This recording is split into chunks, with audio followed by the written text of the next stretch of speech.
नमस्कार दोस्तों। तो आज के हम इस वीडियो में बात करेंगे कि जीएसटी क्या चीज़ होती है। बहुत जनों को जीएसटी समझ में नहीं आता। बहुत जनों का क्वेश्चन है कि ये जीएसटी वर्क कैसे करता है, जीएसटी होता क्या है, कितने टाइप का होता है, ये जीएसटी आईएन क्या है, जीएसटी इन क्या है, जीएसटी एन क्या है, जीएसटी नंबर क्या होता है, कहाँ से मिलता है, कब अपन इसको लेना अनिवार्य है, कहाँ से ले, कैसे ले, ये वर्क कैसे करता है, फिर ये कंपोजिशन स्कीम क्या है, रेगुलर स्कीम क्या है, जीएसटी आर क्या है, रिटर्न क्या है, और फिर ये इसमें स्लैब्स क्या होते हैं। ये 5%, 12%, 18%, 28%, क्या इतना चार्ज करती है गवर्नमेंट अपने से, इतना इतना टैक्स वसूलती है, और कौन कौन से प्रोडक्ट पे लेती है, कैसे कैसे लेती है, कौन कौन सी चीज़ों पे लेती है, कौन सी चीज़ों पे नहीं लेती है।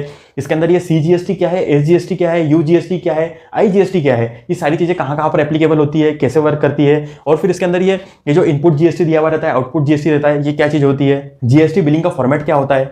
सबसे पहले हम देखते हैं कि जीएसटी कैटेगरी के अंदर कौन सी दो रहती है। सबसे पहले तो होती है, एक तो होता है डायरेक्ट टैक्स और एक होता है इनडायरेक्ट टैक्स। जैसे डायरेक्ट टैक्स के अंदर आता है income tax, property tax, corporation tax, gift tax, wealth tax, ये सारे टाइप्स के टैक्स इस टैक्स इसके अंदर आते हैं। अभी अपने पूरे इंडिया में से केवल 1.46% ही ऐसे लोग हैं जो इस टाइप्स के जो डायरेक्ट टैक्स गवर्नमेंट को पे करते हैं। अब ये डायरेक्ट टैक्स गवर्नमेंट को पे करते हैं, सोचो इतने कम, मतलब 130 करोड़ की जनसंख्या में से केवल 1.46 करोड़ लोग ही ये टैक्स को पे करते हैं। मतलब सोचो देश की अर्थव्यवस्था, देश की हालत कितनी खराब है। अभी हम बात कर रहे हैं इनडायरेक्ट टैक्स की। भाई इनडायरेक्ट टैक्स नाम से लगता है कि पता नहीं चला और लग गया इनडायरेक्टली, ठीक है। कौन लगा के गया, मोदी जी लगा के गए। अभी लगता कैसे। अब आप बोलोगे कि भाई जैसे अब ये जो मैंने 1% बोला, ठीक है, 130 में से अब बचे तो बहुत सारे, अब बचे जो बहुत सारे हैं उसमें से तो बोलेंगे कि भाई मैंने तो आज तक कभी टैक्स नहीं भरा, ठीक है। छोटे बच्चे से लेकर तो बूढ़े तक, मैं बता दूं आपको, छोटे बच्चे से लेकर बड़े तक आपने हर किसी ने टैक्स भरा, हर किसी ने।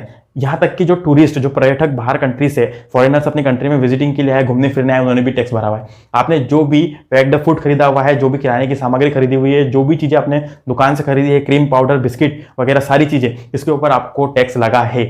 इस टैक्स का नाम है इनडायरेक्टली टैक्स। इसके अंदर कौन कौन से टैक्सेस आते हैं, custom tax, excise duty, service tax, sale tax और वॉट बहुत सुना होगा आपने, बहुत लोगों की वॉट लगी। इस सब चीजों को सरकार ने मिलाकर बना दिया है जीएसटी। जीएसटी कब पैदा हुआ, 2017 के अंदर लागू हो गया था, मतलब, ठीक है। अभी आपको जीएसटी नंबर कब लेना अनिवार्य है, अगर आपका नेटवर्थ, आपका एनुअल इनकम 20 लाख तक पहुंच जाए या 20 लाख से ऊपर चले जाए तो आपको जीएसटी नंबर लेना पड़ेगा। अगर आप ऑनलाइन प्लेटफॉर्म पे खरीदी बिक्री कर रहे हो, ई कॉमर्स पर अगर आप हो, तो आपको लेना पड़ेगा जीएसटी नंबर। अगर आपका जो बिजनेस है वो इंटर स्टेट में, किसी एक स्टेट से दूसरी स्टेट में लेना देना है, तो इस कंडीशन के अंदर आपको जीएसटी नंबर लेना पड़ेगा, ठीक है। जीएसटी नंबर लेने के लिए आपके क्षेत्रीय ऑफिस के अंदर, सेल टैक्स ऑफिस के अंदर, कमर्शियल टैक्स ऑफिस के अंदर आप जाकर नंबर ले सकते हो, या फिर ये gst.government.in इस पोर्टल पे जाकर आप जीएसटी नंबर ले सकते हो। 5 से 6 दिन लगेंगे, जो भी प्रोसेस होती है आप सीए से भी कंसल्ट कर सकते हो। अभी हम बात करते हैं लोगों के कंफ्यूजन की। ये है एक बिल का फॉर्मेट जिसके अंदर दिया हुआ है सीजीएसटी और एसजीएसटी, और ये जीएसटी लिखा हुआ है 18%। अभी हम कंफ्यूजन दूर करते हैं। बहुत से लोग बोलते हैं कि हमसे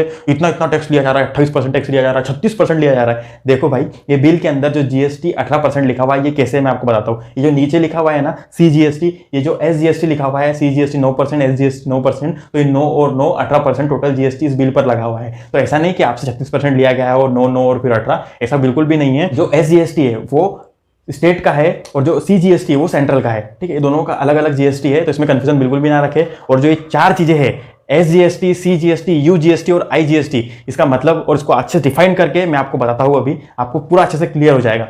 जो सीजीएसटी है वो होता है सेंट्रल गवर्नमेंट का, जो केंद्रीय सरकार ले जाती है, केंद्रीय सरकार रखती है। जो एसजीएसटी होता है वो स्टेट का होता है, राज्य सरकार रखती है। जो यूजीएसटी होता है, यूजीएसटी यूनियन टेरिटरीज, जो केंद्र शासित प्रदेश है, जैसे दिल्ली हुआ, पौंडीचेरी हुआ, जम्मू एंड कश्मीर हुआ, ऐसे। अगर और जो आईजीएसटी है वो इंटीग्रेटेड स्टेट, अगर एक स्टेट से दूसरी स्टेट में लेन देन हो रहा है तो उस जगह पर आईजीएसटी लगेगा। अब इनके हम केसेस से एग्जाम्पल बता देता हूँ आपको, ताकि और अच्छे से क्लियर हो जाए। सबसे पहले केस को हम देखते हैं। अगर कोई माल, अगर कोई सामग्री, अगर कोई आइटम कभी मध्य प्रदेश में बनता है या फिर महाराष्ट्र में बनता है या फिर गुजरात में बनता है और वो चीज उसी स्टेट में सेल होती है, अगर महाराष्ट्र से बना महाराष्ट्र में सेल हुआ, तो वहां पे लगेगा सीजीएसटी और एसजीएसटी। फॉर एग्जाम्पल सीजीएसटी 9% और एसजीएसटी 9%, तो टोटल जीएसटी हुआ 18%। अगर कोई माल, अगर कोई वस्तु बन रही है मध्य प्रदेश में और सेल हो रही है महाराष्ट्र में या गुजरात में, तो ऐसी कंडीशन के अंदर लगेगा आईजीएसटी, इंटीग्रेटेड, मतलब एक राज्य से दूसरे राज्य में गई कोई चीज। अब इसके अंदर कंफ्यूजन है कि भाई इसमें एसजीएसटी को, मतलब ये जो आईजीएसटी है इसके अंदर क्या होगा, मतलब सरकार क्या करेगी। सबसे पहले समझ लो कि जो मध्य प्रदेश में बना और वहां से गुजरात गया, तो मध्य प्रदेश में जहां पर बना तो वहां पर तो कुछ नहीं हो सकता, वहां पर कुछ नहीं मिलेगा, क्योंकि वहां पर ऑलरेडी रोजगार मिल चुका है, वहां की सरकार को कुछ पैसा मिल चुका है, कहीं ना कुछ तो कुछ परसेंट उस राज्य में ऑलरेडी मिल चुका है। लेकिन जहां पर अपना सामान जा रहा है, जिसका डेस्टिनेशन पॉइंट पर जा रहा है, जो फाइनल पॉइंट पर जा रहा है, और ऐसे पॉइंट पर आने के बाद सरकार अपने से आईजीएसटी लेगी। फॉर एग्जाम्पल 18% आईजीएसटी लिया है, 12% आईजीएसटी लिया, 18% अगर लिया तो 18% में से सरकार 9% स्टेट गवर्नमेंट को दे देगी और 9% सेंट्रल गवर्नमेंट को दे देगी। ठीक है, अभी समझ में आ गया आपको कि इसमें क्यों दिया, गुजरात में क्यों दिया, पूरा इधर क्यों नहीं दिया जहां से आया हुआ है, वहां से इसलिए नहीं दिया बिकॉज वहां पर ऑलरेडी एम्प्लॉयमेंट, रोजगार लोगों को मिल चुका है, वहां की सरकार, वहां के लोगों को मिल चुका है इसलिए। अब थर्ड केस में देखते हैं, अगर कोई चीज अगर बनी है महाराष्ट्र में और जा रही है दिल्ली में, ठीक है, फिर दिल्ली से बनी है और वो जा रही है महाराष्ट्र में या गुजरात में या किसी भी आंध्र प्रदेश में या फिर जम्मू कश्मीर में, तमिलनाडु में या केरल में, कहीं पर भी जा रही है, ऐसी स्टेट या फिर ऐसी यूनियन टेरिटरीज जहां पर जैसे दिल्ली हो गया, जम्मू कश्मीर हो गया और पौंडीचेरी हुआ, तो ऐसी जगहों पर लगेगा यूजीएसटी, यूनियन टेरिटरी, ठीक है, केंद्र शासित प्रदेश के लिए। अब ऐसी कंडीशन के अंदर क्या होगा, सरकार डायरेक्टली आपसे यूजीएसटी लेगी जो कि 18% होगा या फिर 5% होगा या फिर 28% होगा, जो भी XYZ, उसके अंदर सरकार क्या करेगी, फॉर एग्जांपल 18% का कर लिया तो 9% केंद्र को देगी, सेंट्रल को देगी और 9% स्टेट को देगी। ठीक है, लेकिन आपसे लेगी जीएसटी के तौर पर यूजीएसटी ही 18% डायरेक्टली। समझ में आया क्या तीनों केस? इससे आपको एकदम क्लियर हो गया होगा, एकदम सिंपल है, कोई ज़्यादा डिफिकल्टीज नहीं है, एकदम सिंपल है किस तरीके से वर्क करता है। आपसे चारों के चारों नहीं लेते, एसजीएसटी, सीजीएसटी, आईजीएसटी, यूजीएसटी, ऐसा कुछ भी नहीं होता, इसमें से कोई भी दो ही लगते हैं, इनडायरेक्टली डायरेक्टली दो ही लगते हैं बस। अगर डायरेक्टली आप देखा जाओ तो केवल आपको आई ही लगेगा, जिसके अंदर सरकार इनडायरेक्टली दो कर लेती है, और अगर कभी यू लगा तो आपको डायरेक्टली यू ही लगता है। इसका बेनिफिट तो ये है कि बहुत सारे, पहले क्या होता था, अलग अलग एक्साइज ड्यूटी, वाट, फिर ये वगैरह बहुत सारी चीजें थी, तो अलग अलग लगता था। बड़ी बड़ी कंपनियां यहाँ पर बिजनेस करने आती थी, जैसे कोई भी कार की कंपनी हो गई तो उनको कैसा है, मध्य प्रदेश में अलग टैक्स लग रहा है तो अलग रेट हो गया, महाराष्ट्र में अलग टैक्स लग रहा है तो अलग रेट हो गया, तो इसमें मतलब बहुत ज्यादा उनको, उनकी इन्वेंट्री मैनेजमेंट में उनको बहुत प्रॉब्लम हो रहा था, बहुत से झमेले थे। ठीक है, सरकार ने इसको मिला करके एक कर दिया ताकि इक्वली सारी स्टेट्स को, सब पूरे इंडिया को एक जैसा सेम तरीके से टैक्सेस मिले और सभी को प्रॉपरली तरीके से इन्वेंट्री मैनेजमेंट हो और ज़्यादा झमेला ना रहे, इसलिए इसको जीएसटी कर दिया गया। ये बहुत ही अच्छी तरीके से वर्क कर रहा है। ठीक है, आगे देखते हैं हम अभी जीएसटी काम कैसे करता है। ये इनपुट जीएसटी क्या होता है, आउटपुट जीएसटी क्या होता है। फॉर एग्जाम्पल, मैं एक दुकानदार हूँ, मैंने किसी से माल खरीदा 100 रुपये का, ठीक है, जिसके ऊपर मुझे 10% जीएसटी लगा, तो मुझे वो चीज़ पड़ी 110 रुपये की। अब वो चीज़ मैं 150 रुपये के अंदर बेचूंगा। ठीक है, समझ में आ रहा है, वो चीज़ मैं अब 150 रुपये में बेचूंगा, तो मैं जिसको बेच रहा हूँ, जो कस्टमर है, जो कंज्यूमर है, उसको उसके ऊपर 10% लगा, तो वो हुआ 10%, 165 रुपये। अब जो मैंने 100 रुपये में चीज़ खरीदी थी और 110 में मुझे वो पड़ी थी जीएसटी लगाकर, तो उसमें से 10 रुपये तो मैंने गवर्नमेंट को दे दिया, ऑलरेडी मैंने पे कर दिया है। ठीक है, अब जो कस्टमर ले रहा है उसको उसमें 10% जीएसटी देना पड़ा, जो कि हुआ 15 रुपये। अब ये 15 रुपये में से 10 रुपये मैं पहले पे कर चुका हूँ, बचे 5। अब इसमें से मुझे वो पूरे, अब वो 10 और ये 15, ये 25 नहीं पे करने गवर्नमेंट को, मुझे केवल इसमें से 5 पे करने। ठीक है, क्योंककि मैं 10 ऑलरेडी पहले कर चुका हूँ, इसमें से मैंने 5 रुपये गवर्नमेंट को पे कर दिए, पूरे 15 रुपये गवर्नमेंट को पे कर दिए। अब इसमें मेरा कॉस्टिंग का प्रॉफिट कितना हुआ, जितने में मैंने बेचा 165 और जितने में मैंने खरीदा कितने में, 100 प्लस 15, तो मैंने जीएसटी दे दिया, मतलब 115। अब 165 में से 115 घटाते हैं तो बचते हैं 50, तो जो 50 हुआ ये मेरा नेट प्रॉफिट है जीएसटी देने के बाद। उम्मीद करता हूँ ये आपको एग्जाम्पल अच्छे से समझ गया होगा, बहुत ही सिंपल है, बहुत ही सिंपल है। और जो मैंने 15 जो गवर्नमेंट को रिटर्न किए, वो उसके लिए रिटर्न होते हैं, जीएसटीआर 2A क्या है, 3B क्या है, ये सारे आप सीए से कंसल्ट कर सकते हो। ठीक है, बहुत सारी सिंपल चीजें, अगर आप समझना चाहो तो कमेंट बॉक्स में बताना, इसके ऊपर वीडियो बना देंगे डिटेल में और अच्छे से। अब होता है कि ये जीएसटी रिटर्न कब कब फिल किया जाता है। अभी कोई क्वार्टरली करता है, कोई मंथली करता है, मतलब टाइम के अकॉर्डिंग आप, इसके अंदर अलग अलग टाइप्स के पैटर्न बने हुए हैं, अलग अलग स्लैब बने हुए हैं, उसके अकॉर्डिंग आप फिर उसको फिलअप कर सकते हो। अगर आप टाइम पे जीएसटी नहीं भरते हो तो इसके अंदर बहुत सी टाइप की आपको पेनल्टीज है। अगर जीएसटी चोरी कर लेते हो, अगर आप इसमें मक्खरी कर देते हो तो आपको 5 साल तक की सजा भी है। ठीक है, तो प्लीज़ टाइम पे जीएसटी रिटर्न फाइल करें और इसको प्रॉपरली तरीके से मेंटेन रखें, क्योंकि पेनल्टी से बचे। ठीक है, जो अपन कमा रहे हैं भाई, अपन ने 100 रुपये की चीज़ 165 में बेची, जीएसटी वगैरह लगा के, सरकार को कितने दिए, 15 दिए, लेकिन देन ऑल्सो अपन ने 50 रुपये कमाए ना, तो ऐसे सरकार को बराबर रिफंड कर दे, क्योंकि सरकार को भी क्या है, रोड बनाने पड़ते हैं। ठीक है, बहुत सारी योजनाएं चलानी पड़ती है, पूरे कंट्री को मैनेजमेंट। सरकार ऐसा थोड़ी ना कि इतना कोविशील्ड, कोवैक्सीन, इतनी महंगी महंगी दवाई, वैक्सीनेशन अपने को फ्री में लगवा रही है, तो ये पैसा सब ओवरऑल यही से आता है। ठीक है, तो ये अपना एक छोटा सा कंट्रीब्यूशन होता है, ईमानदारी से करना चाहिए अपने देश के लिए। इसमें कंपोजिशन और रेगुलर होता है, कंपोजिशन के अंदर बहुत टाइप की छूट मिल जाती है आपको। अभी हम बात करते हैं कि स्लैब्स क्या होते हैं। ठीक है, स्लैब्स को अच्छा और डिटेल में देख लेते हैं। आपको 0% कौन कौन चीजों पे लगता है, मतलब जिस पे कोई टैक्स नहीं, 5% किस पे लगता है, 12% किस पे लगता है, 18% किस पे लगता है, 28% किस पे लगता है। तो पहले देख लेते हैं 0% किस पे। 0% वो चीज जो खुली बिकती है, मतलब किसान की, सपोज गेहूं हो गया, अनाज हो गया, दूध हो गया, खुले की बात कर रहा हूं मैं। ठीक है, अच्छे से समझना बात को। इन सारे चीज़ों पर कोई टैक्स नहीं है, 0 रुपीज़।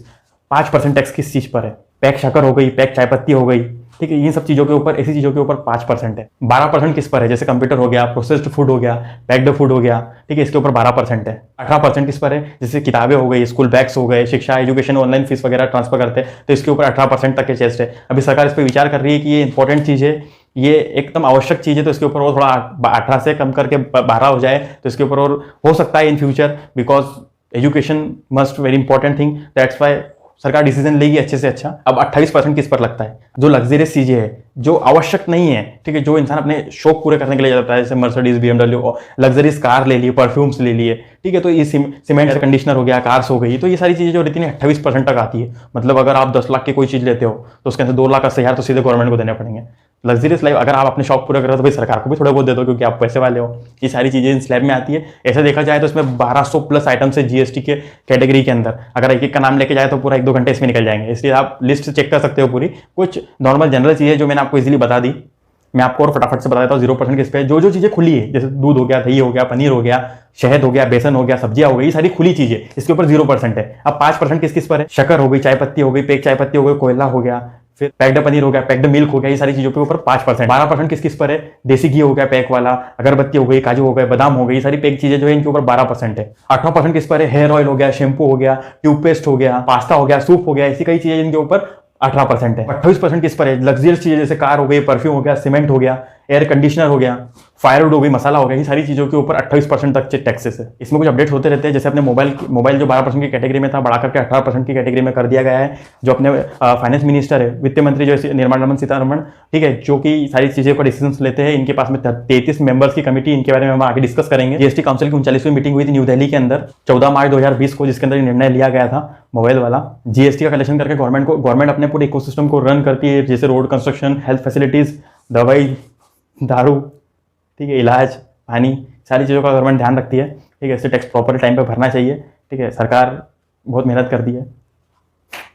इसमें पेट्रोल टैक्स और इलेक्ट्रिसिटी फ्री ऑफ जीएसटी है, फ्री ऑफ टैक्सेस है, इस पर कोई टैक्स नहीं लगता। अब हम बात करते हैं जीएसटी नंबर की। मैं जीएसटी नंबर के बारे में आपको डिफाइन करके बताता हूँ। जो आगे के जो 2 अक्षर है ये आपके स्टेट को डिफाइन करते हैं, और जो उसके बाद वाले जो अक्षर है, इतने का पैन कार्ड, अगर प्रोप्राइटर हो अगर आप, तो आपका पैन कार्ड के नंबर डिजिट्स रहेंगे। अगर आपकी कंपनी है खुद की, तो उस कंपनी का पैन कार्ड नंबर रहेगा यहाँ पर। इसके बाद में ये जो डिजिट्स है, ये जीएसटी के सिस्टम से जनरेटेड डिजिट रहते हैं, जो वो जीएसटी पोर्टल खुद जनरेट करता है। ये जो पूरा जीएसटी नंबर वगैरह रहता है 15 डिजिट्स का, ये पूरा कंट्रोल होता है जीएसटी एन से। ये क्या है? गुड्स सर्विस टैक्स नेटवर्क, ये पूरा नेटवर्क सा है जिसके अंडर में सारी चीज़ें वर्क होती है। जीएसटी नंबर लेने के लिए आप आपके क्षेत्रीय office, commercial tax office, sale tax office के अंदर जाकर नंबर ले सकते हो, या फिर गवर्नमेंट पोर्टल जो इसका जीएसटी का गवर्नमेंट वेबसाइट है gst.government.in के ऊपर जाकर भी आप अप्लाई कर सकते हो। 1 हफ्ते से 1.5 हफ्ते के अंदर ये नंबर आपको मिल जाएगा। अभी हम बात करते हैं गुड्स एंड सर्विस टैक्स की काउंसिल की, जिसके अंदर 33 मेंबर, जो कि सारी पूरे राज्यों का, पूरे इंडिया का सारा का डिसीजन लेते हैं। इसके अंदर पूरी 33 मेंबरों की टीम है। सबसे ऊपर जो है अपने फाइनेंस मिनिस्टर निर्मला सीतारमण, ठीक है, उसके नीचे है अनुराग ठाकुर जी, उनके बाद में फिर हर एक स्टेट से अपने अपने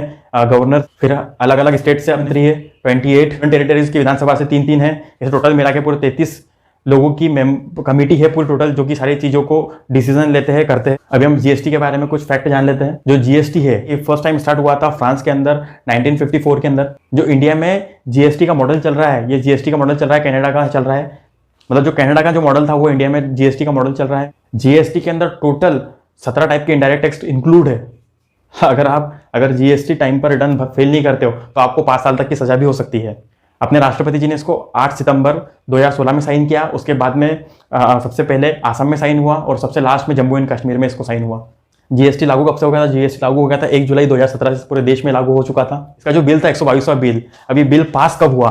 ठीक है, अभी जो बिल था ये 122वां बिल था, और जो ये इसका संशोधन हुआ, इसका संशोधन 101वां संशोधन था। अब आप बोलोगे बिल 122वां और संशोधन 101वां ये कैसे हुआ? क्या होता है, जब भी कोई बिल लगता है तब वो बिल की जो संख्या होती है, जो उसकी सीरियल नंबर होते हैं वो अलग नोट होते हैं, और जब कोई बिल पारित हो जाता है, जब वो बिल सक्सेसफुल हो जाता है तो उसका संख्या अलग होती है। तो जब ये बिल अप्लाई हुआ था, जब इस बिल को अप्लाई किया गया था, जब इसकी संख्या थी 122वां, लेकिन उसके बाद में ये कई बार फेल हुआ, जिसका बिल है वो 122वां है और जिसको संशोधन है वो 101वां है। ये भी आपको अच्छे से क्लियर में समझ में आ चुका होगा। आई होप दोस्तों आपको जीएसटी पूरी तरीके से समझ आ चुका होगा। अगर आपको कुछ भी कंफ्यूजन हो, कुछ भी डाउट हो तो कमेंट बॉक्स आपका है, इसके अंदर आप बता सकते हो, पूछ सकते हो। और अगर कोई नेक्स्ट टॉपिक के ऊपर वीडियो बनाया है तो आप इसमें भी मुझे बता दो, मैं आप उसके लिए उसके ऊपर भी, उस टॉपिक पे भी वीडियो लाऊंगा।